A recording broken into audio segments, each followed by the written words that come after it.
তুমি বলো, তোমার গলা দিয়ে কিছু নামছে? আয়ুষের বাড়ির লোকের গলা দিয়ে কিছু নামছে? না, আমি আমি আমার সঙ্গে তোমাদের কারো তুলনা করছি না, কিন্তু তবু আমিও তো একটা মানুষ, বলো। অন্য একটা মানুষের এমন অবস্থা চোখের সামনে দেখলে আর একটা মানুষের তার সামনে আমি দাঁড়িয়ে দাঁড়িয়ে কিছু খাবো, সেটা কেমন একটা লাগে না? সেই জন্যই আমার গায়ে একটু হলেও তো মানুষের রক্ত আছে, আর কিছুদিনের জন্য হলেও তো আমি তোমাদের সঙ্গ পেয়েছি, বলো। আমি এটা করতে পারি, বলো। এখন একটু চুপটি করে লক্ষ্মী মেয়ের মতো শুয়ে থাক, আমি একটু ওদিকটা দেখে আসি। শুয়ে তো আমাকে থাকতেই হবে জেঠু, এমনিতেও তো আমি আর সবার সামনে গিয়ে দাঁড়াতে পারবো না, আমার তো আর সেই মুখও নেই। আর তাছাড়া আমাকে দেখলে দিদি আর মনটা আরো অস্থির হয়ে উঠবে। বাবা, বড় মা, সবাই যারা আছে, আমার বাড়ির লোকজন সবাই আরো রেগে যাবে, বিরক্ত হবে। সবাই বলবে, প্রভু দেখো, সর্বনাশীটা আবার চলে এসেছে। আমার ছেলের জীবনটা শেষ না করে ওর শান্তি নেই। কি দরকার বলো তো জেঠু? আমি এখানেই আছি, আমি এখানে শুয়ে আছি, তুমি শুধু যাও, গিয়ে একটু দেখে এসো যে আয়ুষ এখন কেমন আছে। আমি পিছন দিক দিয়ে চলে যাব, একটু তুমি দেখে এসো। ও জেঠু, তুমি প্লিজ কেঁদো না। কাঁদছো কেন তুমি, বলো তো? তোমাকে কি কান্না মানায়? তুমি একা হাতে কত কিছু সামাল দিচ্ছ, বলো তো। প্লিজ কেঁদো না তুমি শুধু যাও, আবার কাঁদে দেখি। তুমি শুধু যাও, গিয়ে দেখে এসো যে ব্লাড নেওয়ার পরে আয়ুষ কেমন আছে। আমাকে একটু জানাও, আমি এখানে শুয়ে আছি, তুমি যাও একটু।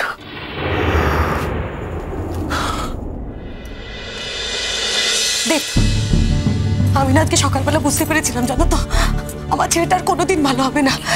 এগো দীপ, আমার ছেলেটার নির্ঘাত একটা বড় বিপদ কপালে লেখা আছে, ওর কোনোদিন ভালো হবে না, আমি বুঝতে পেরেছিলাম। এখন এসব কথা কেন বলছো জয়া? কেন বলছি শুনবে? শোনো তাহলে। আজ সকালে আমি আমার ডোডোর নামে মন্দিরে পুজো দিতে গেছিলাম। হ্যাঁ কাকু, আমাদের বাড়ির মন্দির, নিজস্ব মন্দির, ওখানে গিয়ে দেখি তোমাদের তুতুলরা হাজির। তাই নাকি? তাহলে আর বলছি কি? আচ্ছা দীপ, আমার ছেলের জন্য ও কে পুজো দেবার? তুমি আমায় বলো, ও আমার ডোডোর কে? ও আমাদের কে? আমাদের পরিবারের কে? কেউ নয়। আমি ডোডোর মা বেঁচে থাকতে ও কোন সাহসে যায় পুজো দিতে? সবটা লোক দেখানো, পুরোটা লোক দেখানো, মিথ্যে।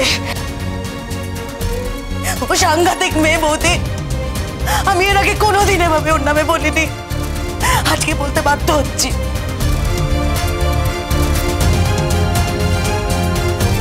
বোন হয়ে দিদির এত বড় ক্ষতিও কি করে করতে পারলো? পায়েল, থাক না পায়েল, এখন আর এসব কথা তুলে কি লাভ? আমি তোমাকে আজকে একটা কথা বলে রাখছি মা, আয়ুষ যদি ভালো হয়ে যায়, আয়ুষের জীবনে হয় তুতুল থাকবে, তা না হলে আমি থাকবো। তুমি কি বলছো মিতুল মা? তোমার মুখে একই কথা? আমি তুতুলকে সরাসরি জিজ্ঞাসা করব, কি চায় ও? কি চায় ও? আমি কিছুতেই ওকে এভাবে দু নৌকায় পা দিয়ে চলতে দেব না, কিছুতেই দেব না। আমি তুতুলকে জিজ্ঞাসা করব, ওকে আয়ুষের সঙ্গে থাকতে চায়? তুতুল যদি আয়ুষের সঙ্গে থাকতে চায়, আমি আয়ুষের জীবন থেকে সরে যাব। কিন্তু তুতুলকে যে কোনো একটা দিক এইবার বেছে নিতে হবে। আর তুতুল যদি মনে করে থাকে যে তুতুল ঋষির সঙ্গে থাকবে, তাহলে ও জানো আয়ুষের মুখোমুখি কখনো না হতে পারে, আমি সেই ব্যবস্থা করব। কি বলে যাচ্ছ তুমি তখন থেকে? কি বলে যাচ্ছ? তুতুল বললো ডোডোর জীবনে ফিরে আসবে, আর এমনি এমনি ফিরে আসবে। আমার ডোডো ওকে ফিরিয়ে নেবে, আমরা ওকে ফিরিয়ে নেব। শোনো মিতুল, আমার ছেলে যদি কাউকে ঘেন্না করে না জীবনে, সেটা হচ্ছে তোমার বোন তুতুল। সেটা তুমি জানো না? পায়েল, পায়েল, এই সমস্ত কথা বলে আর কি হবে? আর তাছাড়া এখনো তো কেউ রক্তটাও নিয়ে এলো না। তাতে আমরা একটু ছেলেটার কথা ভাবি।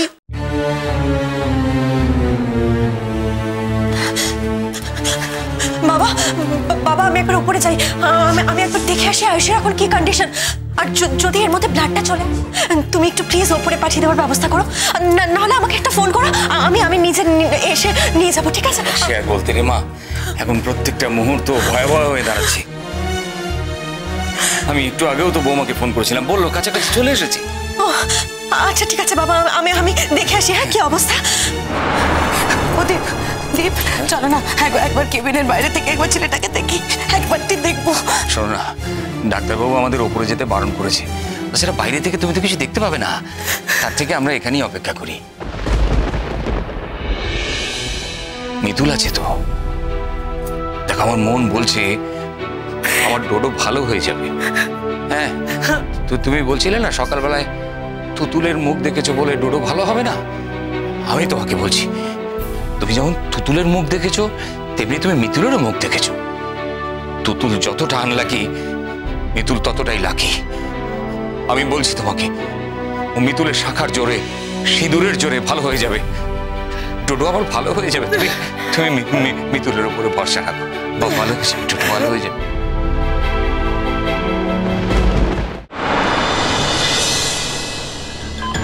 Sir, blood.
ডাক্তারবাবু, বলছিলাম যে পেশেন্টের কন্ডিশন মানে কি বুঝছেন আপনি?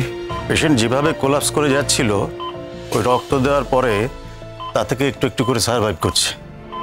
পালস রেট এতটা নিচে নেমে গিয়েছিল যে রক্ত দিতে আর 2 মিনিট দেরি করলে আমরা ওকে বাঁচাতে পারতাম না।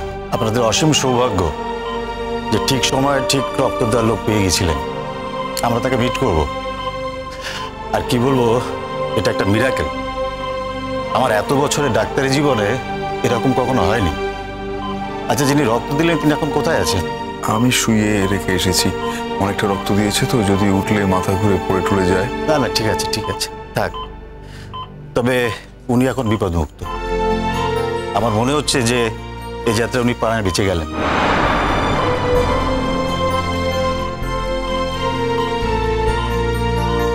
স্যার,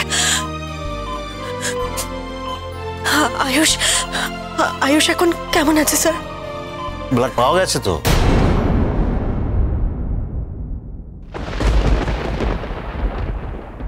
না না, আমার জন্য তো অসুবিধা হচ্ছে। অসুবিধা তোমার জন্য হচ্ছে না, অসুবিধা হচ্ছে তোমার আচরণের জন্য। তুমি যদি আয়ুষের কাছে ফিরে যেতে চাও, ফিরে যাও, কিন্তু 2 নৌকায় পা দিয়ে তোমাকে আমি আর কিছুতেই চলতে দেবো না। আয়ুষের এত ক্রাইসিস হয়েছিল, জীবন মরণ সমস্যা হয়েছিল, সেই জন্যই তো আমি ওর কাছে। তাতে কি? তাতে তোমার কি? চোখে